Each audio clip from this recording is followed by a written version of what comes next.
Merci, Monsieur le Président. Monsieur le Ministre, Madame, Monsieur le Secrétaire d'État, 2 questions courtes. La première porte sur le plan de rénovation énergétique des bâtiments. Tout d'abord, je souhaitais me féliciter de voir que la rénovation énergétique des bâtiments est érigée en priorité nationale à travers ce grand plan. Les passoires thermiques et la précarité énergétique sont de véritables fléaux pour notre pays et nos concitoyens. Il est indispensable que ce plan contribue à faire évoluer les pratiques du secteur du bâtiment et de la construction, notamment en renforçant les compétences et l'innovation. À cet égard, comment comptez-vous vous assurer que les travaux de rénovation énergétique, que ce soit pour les bâtiments publics comme les logements privés, soient confiés à des entreprises engagées sur un haut niveau d'ambition et d'exemplarité en matière d'économie d'énergie? Ce plan doit prévoir des garde-fous afin que la qualité des travaux soit parfaitement contrôlée. Que prévoyez-vous à ce sujet? Ma deuxième question porte sur le CETA et sur ses conséquences sur le secteur de l'énergie. Le rapport de la commission Schubert le dit clairement, le grand absent de l'accord, c'est le climat. En effet, malgré l'entrée en vigueur de l'accord de Paris, rien n'est prévu pour limiter la hausse des émissions du CO2 du transport international maritime et aérien induite par l'augmentation du flux de commerce ou pour inciter à la mise au point et à l'adoption de technologies moins émettrices de carbone. Le plan d'action du gouvernement relatif au CETA vise à mettre en œuvre des actions complémentaires au traité avec le Canada et au sein de l'Union européenne pour renforcer la coopération internationale sur les enjeux climatiques. Quelles sont ces actions et initiatives concrètes? Que comptez-vous négocier pour faire converger nos instruments de lutte contre le changement climatique, réduire les émissions de gaz à effet de serre et réduire l'empreinte carbone des carburants? Je vous remercie. Objectif climat, les bâtiments, donc secteur résidentiel et tertiaire qui représentent 45% de la consommation d'énergie et 25% des émissions de gaz à effet de serre. C'est donc une priorité majeure de la transition écologique et l'objectif à l'échelle du quinquennat, c'est de moins 15% de consommation d'énergie dans le secteur par rapport à 2010 et donc d'être cohérent avec les objectifs que je m'étais fixé moi-même dans le plan climat. L'objectif précarité, le plan assigne un objectif spécifique de lutte contre la précarité énergétique, qu'au moins la moitié du demi-million des 500 000 rénovations de logements attendus qui concernent des ménages modestes soit au moins 250 000 par an. Et l'objectif, il est de 150 000 par an auprès des propriétaires occupants les plus prisonniers ou victimes de la précarité énergétique. L'idée, c'est qu'en 10 ans, soit rénové l'ensemble des passoires thermiques. Voilà.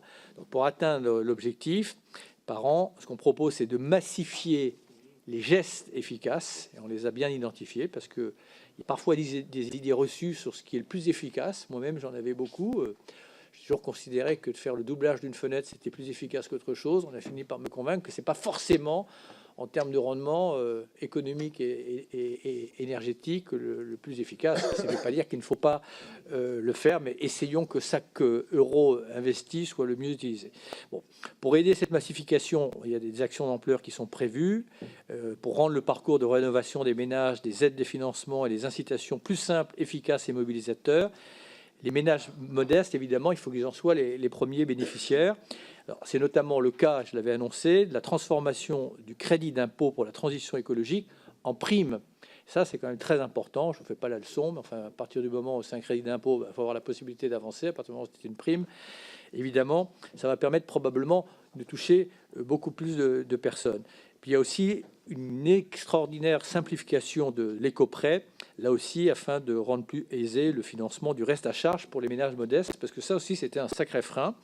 Et puis d'autres pistes qui sont en train d'être étudiées, notamment pour inciter les propriétaires bailleurs vis-à-vis de leurs locataires, pour mieux accompagner notamment le cas particulier qui a été maintes fois évoqué, des copropriétés, et mieux profiter des moments clés de la vie du logement, notamment évidemment au moment où il y a des changements de propriétaire, ou mieux mettre en avant la valeur patrimoniale de la rénovation énergétique, parce que mine de rien, une fois que la rénovation est faite, ça peut gagner en termes de valeur patrimoniale. Pour compléter avec ce qu'a dit le ministre d'État concernant le CETA, vraiment sur les aspects qui sont directement liés au développement durable et à la lutte contre le changement climatique, c'est vrai que dans le texte initial du CETA, peut-être que ces préoccupations-là n'étaient pas suffisamment prises en compte. Il y a plusieurs raisons qui peuvent expliquer cela, notamment le fait que ce sont des négociations qui ont débuté il y a presque une décennie et qu'à l'époque, il y avait notamment au Canada un gouvernement qui était notoirement climato-sceptique.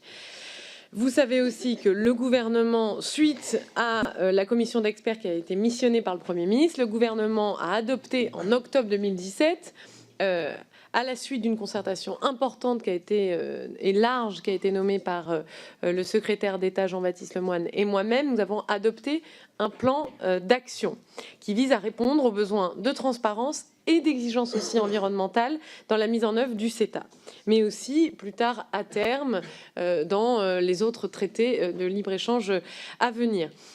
Et je voudrais peut-être, si vous me le permettez, Monsieur le Président, passer un tout petit peu de temps pour vous décrire un peu précisément là où on en est de la mise en œuvre du plan d'action sur le CETA. D'abord, vous dire que nous avons missionné un laboratoire de recherche pour évaluer très précisément l'empreinte carbone du CETA, parce qu'il faut qu'on sache de quoi on parle. Aussi parce qu'il faut que nous développions une méthodologie, et c'est une façon de penser que nous devrons ensuite utiliser et nous efforcer d'utiliser pour les autres traités de libre-échange. Ensuite, il s'agit, concernant spécifiquement la question du veto climatique, je rappelle rapidement, l'objectif du veto climatique, c'est d'empêcher que les réglementations qui sont destinées à lutter contre le changement climatique, par exemple, typiquement en France, la loi qui vise à interdire l'exploration des hydrocarbures d'ici 2050, eh bien, il ne faut pas que ces réglementations nationales-là et européennes, elles puissent être contestées par des investisseurs. Ça, c'est ça l'objet et l'esprit du veto climatique. Et donc, dans ce cadre-là, on a pris des mesures fortes. D'abord, on a sollicité la commissaire européenne au commerce, parce que je le rappelle, et il faut malheureusement sans cesse peut-être le rappeler, le CETA, c'est un accord entre l'Union européenne et le Canada. Et donc, nous avons sollicité la commissaire européenne au commerce qui a indiqué en décembre dernier être d'accord pour travailler à la mise en place d'un tel veto. C'est une avancée qui est importante, parce que c'est une mesure qui était portée par la France et qui a été maintenant vraiment adoptée, enfin, en tout cas portée au niveau européen. Et ce veto climatique, il va prendre concrètement, tout simplement, la forme d'une déclaration juridique interprétative qui va être adossée à la partie qui est consacrée aux investissements dans le CETA. Troisième aussi axe important de la mise en œuvre de ce plan d'action, c'est l'engagement d'adopter des mesures de lutte contre le changement climatique en parallèle avec nos travaux dans le cadre du CETA et en parallèle du CETA avec le Canada directement. Et donc, nous sommes sur le point d'ailleurs d'achever des négociations avec les autorités canadiennes sur un accord de partenariat franco-canadien.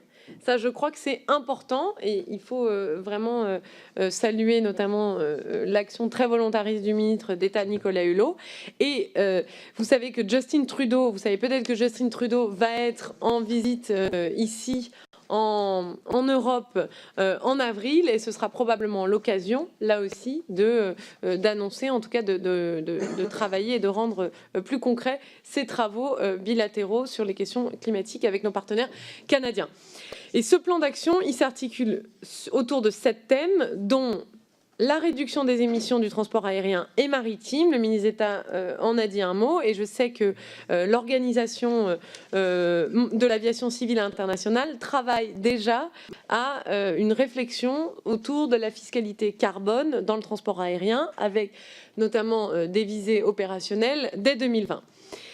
Deuxième thème important aussi, c'est les mesures de tarification des émissions de CO2, la réduction des émissions dans les secteurs de l'agriculture et de la forêt, le développement de la finance verte et les efforts conjoints en matière de recherche et d'innovation.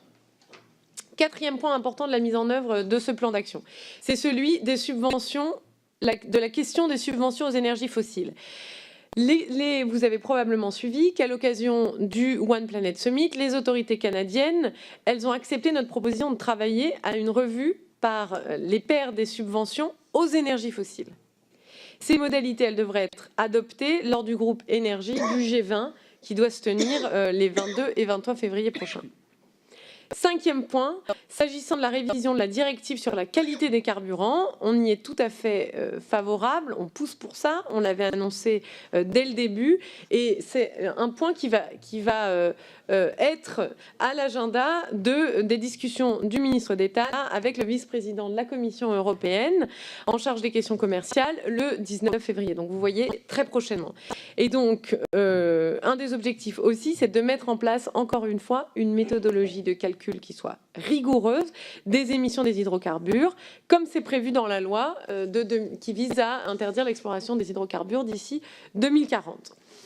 Donc vous voyez que nous suivons de très près la mise en place de ce plan d'action, que nous avons eu un vrai travail en interministériel, que nous avons mis cette question-là à l'agenda européen, en bilatéral aussi, avec le Canada.